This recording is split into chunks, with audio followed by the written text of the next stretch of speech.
बड़े ही खुशी की बात है कि आज हमारे बेतिया से अयोध्या के लिए पैदल यात्रा पर हमारे रंजन सराफ जी निकले हुए हैं और एक संदेश देते जा रहे हैं। देश के सारे लोगों को, सरकार को चुनौती देने का काम कर रहे हैं। मुफ्त शिक्षा, मुफ्त चिकित्सा, एक देश एक कानून, एक देश एक टैक्स, रिटायर्ड पेंशन योजना, सारी बातों पे पहलू पे चर्चा करेंगे। बेतिया से अयोध्या जाने वाले यात्रा का नाम है राम राज सिद्धांत यात्रा।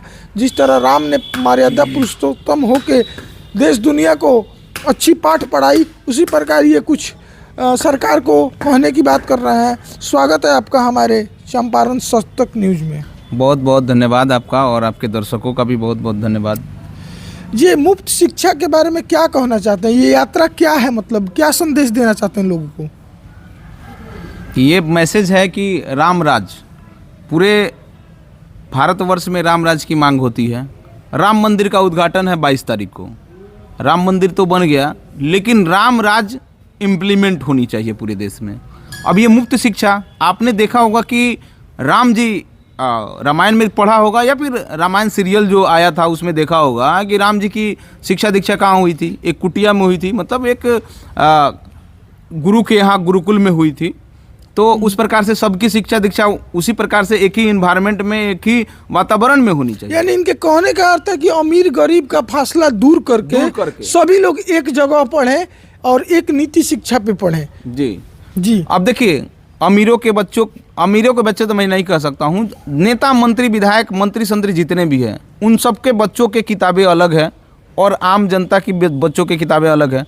किसी स्कूल में जाइएगा तो 10,000 का किताब है, किसी स्कूल में जाइएगा तो 20,000 का, किसी में 30,000 का किताब है। ये क्यों है? आप NCERT का बुक लीजिएगा तो +2 लेवल का भी बुक लीजिएगा तो 500-600 में पूरा बुक हो जाएगा आपको। लेकिन आप किसी बड़े कॉन्वेंट स्कूल में या फिर प्राइवेट स्कूल में जाइएगा तो वहाँ की किताबें खरीदिएगा तो 30,000 की होती हैं। उसके अलावा ड्रेस भी स्कूल का, जूता भी स्कूल का, हर चीज़ स्कूल का, फी भी मनमाना। क्यों? मुफ्त चिकित्सा के नाम पे छलावा है आम जनता के साथ। जो लोग शिक्षा पॉलिसी बनाते हैं, शिक्षा नीतियाँ बनाते हैं और चिकित्सा नीति बनाते हैं और चिकित्सा नीतियाँ चलाते हैं, क्या उनका इलाज उस हॉस्पिटल में होता है? अगर नहीं होता है तो ये आम जनता के साथ छलावा है। अगर होता भी है तो ये लोग जाते हैं और रेफर करवा के किसी बड़े हॉस्पिटल में चले जाते हैं। 5 लाख 10 लाख का जितना भी बिल आए वो सरकार के ऊपर फटता है, क्योंकि सरकार इनको भत्ता देती है ना। तो इलाज में जो भत्ता में पैसा तो आप, सबसे पहली बात है कि आप शिक्षा नीति बनाते हैं और चिकित्सा नीति बनाते हैं, फिर आपके बच्चे सरकारी विद्यालयों में नहीं पढ़ते हैं, आपका इलाज या आपके बच्चों का इलाज गवर्नमेंट हॉस्पिटल में नहीं होता है। क्यों नहीं होता है? अरे दवाओं के बारे में भी चलिए, आप जनौषधि के दुकान पे जाइएगा, 10 रुपये की दवा खरीदिएगा। आप किसी दूसरे मेडिकल स्टोर में जाइएगा तो वो 150 से 200 में मिलेंगी। क्यों? इतना भारी अंतर क्यों है? बड़े बड़े, आपने देखा होगा बड़े बड़े हॉस्पिटल में क्या होता है कि 16 लाख 17 लाख का मामूली सा बीमारी का इलाज का बिल आ जाता है। क्यों आ जाता है? कैसे आ जाता है? चलिए आगे बात करते हैं। एक देश एक टैक्स। एक देश एक टैक्स में मेरा एक विशेष पहलू है कि जितना बड़ा नोट उतना बड़ा घोटाला। तो ये जो भी 100 रुपये से ऊपर की नोट है उसको बंद करनी चाहिए। आपने देखा झारखंड में एक सांसद के घर पे 350 करोड़ रुपए बरामद होते हैं।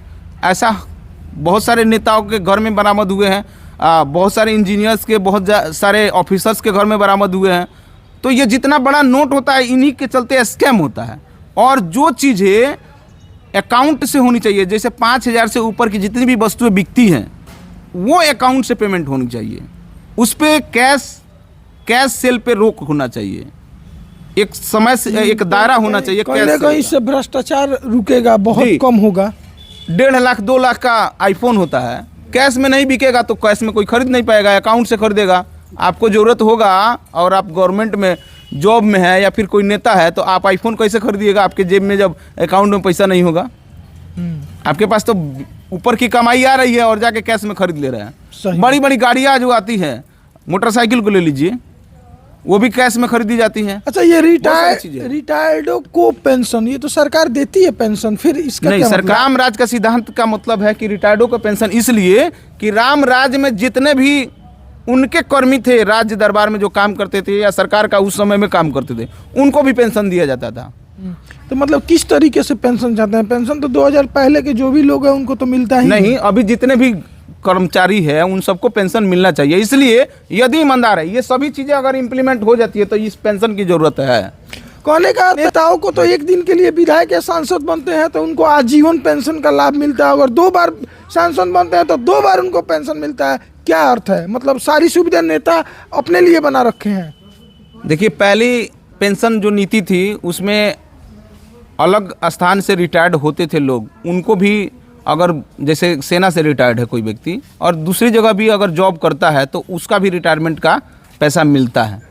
तो नेताओं का भी वो ज़रूरी है, क्योंकि अगर ईमानदार है तो। लेकिन जब तक ये चीज़ें इम्प्लीमेंट नहीं होती है, एक देश एक टैक्स नहीं लागू होता है और कैश सेल पे रोक नहीं लगता एक सीमा के अंदर में, तब तक वो चीज़ें जायज़ नहीं हैं। अगर ये लगती हैं तो हर किसी को जो गवर्नमेंट के लिए काम करते हैं, जो लोगों के लिए काम करते हैं, उनके लिए पेंशन की आवश्यकता है। विधायकों को भी ज़रूरत है, सांसदों की भी ज़रूरत है। इसलिए अगर ईमानदार है तो, अगर बेईमान है कोई नहीं कहेगा कि हम ईमानदार नहीं है, कोई नहीं कहेगा। लेकिन अगर ये चीज़ें इम्प्लीमेंट होती है, जो आजकल नेतागिरी के लिए होड़ लगा हुआ है, अगर ये चीज़ें इम्प्लीमेंट हो जाए, अगर देश में एक तरह की टैक्स प्रणाली बन जाए, ठीक है, तो ये नेतागिरी का होड़ जो है ये ख़त्म हो जाएगा और उस समय नेता अच्छे अच्छे आएंगे, काम करने वाले लोग आएंगे। अच्छा, और आप घूस दीजिएगा लेकिन आपको अधिकारी बिना घूस लिए आपका काम करेगा।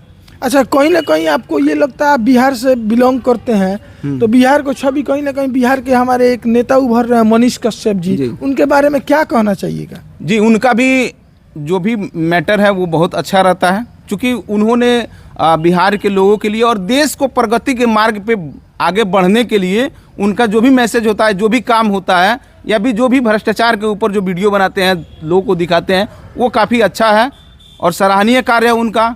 और उनको भी देश को, जनता को मौका देना चाहिए कि वो भी अपनी चीज़ों को लागू करें। उनको भी मौका मिलेगा तो वो कहीं हो सकता है कि मैं भी कहीं अच्छा करें और देश प्रगति के मार्ग पे आगे बढ़ें।